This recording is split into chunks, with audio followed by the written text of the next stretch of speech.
नमस्कार बंधुगण, आज आम जाना नवरात्रिर एक अद्भुत कहानी जो माता दुर्गा केमिति दुईटी लोकंकु तांकर भाग्य परिवर्तन करिबारे साहाय्य कले। जने राजा जहांको हातरे हजार सेना थिला, किंतु शेषरे से एकाकी जंगल को पलाइबा को बाध्य होले। आउ जने बनिया थिले जहांको निज परिवार मध्य तिरस्कार कला, किंतु तथापि तांको मनरो सेमानक प्रति मोह जाई नथिला। आउ एई दुई जनकर भाग्य माता दुर्गा केउ भली भाबरे परिवर्तन करिले, आसंतु आज आमे एहार संपूर्ण रहस्यमय कहानी जानिबा। प्राचीन काल रे सूरत नामक जने राजा थिले। से प्रजांक सुरक्षा रे अनुदासीन होई पड़िले। एहार फलस्वरूप पड़ोशी राजा सेठारे आक्रमण कले। सूरत को सेना मध्य शत्रुंक सहित मिसीगला। शेषरे सूरत राजा पराजय हेले एवं से निज प्राण रक्षा करने को जाई जंगल को पड़े गले। सेही जंगल रे समाधि नामक जने बणिया मध्य वास करथिले। निज जाया और संतानक अपमान रे दुखित होई से जंगल रे बसवास करुथिले। सेठारे राजा सूरत और बणिया समाधिंकर साक्षात्कार हेला। परस्पर परिचय हेले। सेमाने घुरुथिबा बेले महर्षि मेधांक आश्रम रे जाइके पहुंचिले। महर्षि सेमानको आसीबार कारण पचारिले। दुई जण कहिले, आमे निज स्वजनक द्वारा अपमानित और तिरस्कृत होइछु, तथापि आम हृदयरु सेमानक प्रति मोह काहीके जाउ नाही। तापरे महर्षि कहिले, मन हेउछि शक्तिर अधीन। आदि शक्तिंकर विद्या और अविद्या दुईटी रूप अछि। विद्या हेउछि ज्ञान रूपा, अविद्या हेउछि अज्ञान रूपा। जेमाने अविद्या रूपे देवी को उपासना करंती, सेमानको से विद्या रूपा होई मोक्ष प्रदान करंती। एहा सुनी राजा सूरत पचारिले, हे महर्षि, सेही देवी किए? से किपरि जन्म नेले? महर्षि कहिले, सेही देवी नित्य स्वरूपा समग्र विश्व को व्यापिछंती।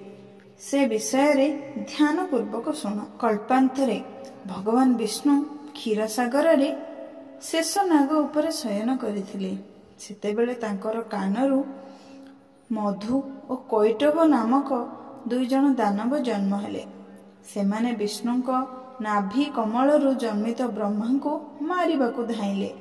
ब्रह्मा विष्णुंक शरण पाई आसिले, किंतु सेतेबेले विष्णु निद्रा रे थिले।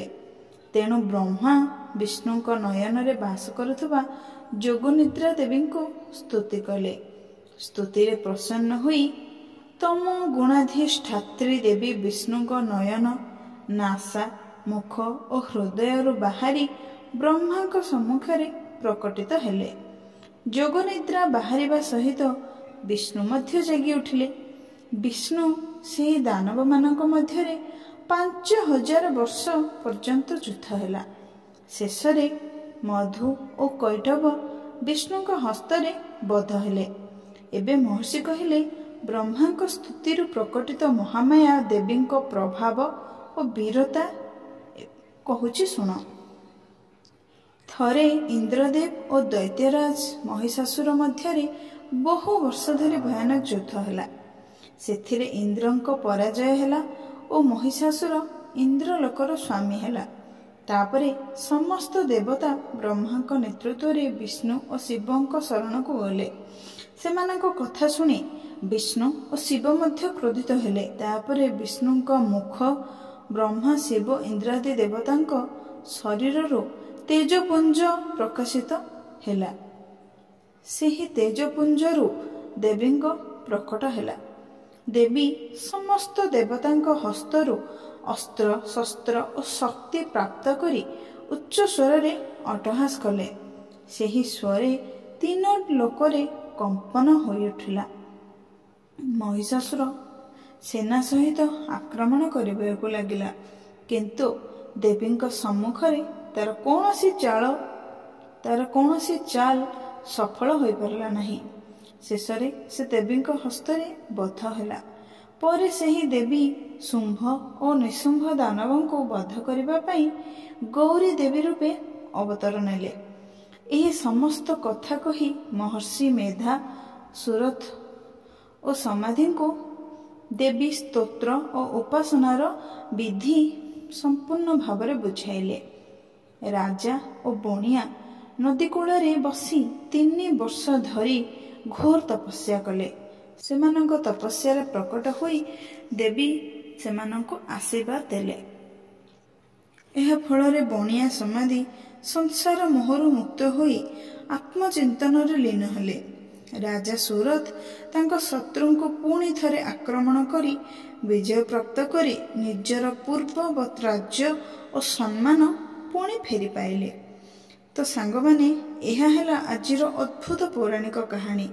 ଏହି କଥା ଆମକୁ ପୁରା ଶିଖାଏ ଭକ୍ତି, ଶ୍ରଦ୍ଧା ଓ ସହନଶୀଳତା ଆମକୁ କେବେ ବି ହାରିବାକୁ ଦିଏ ନାହିଁ।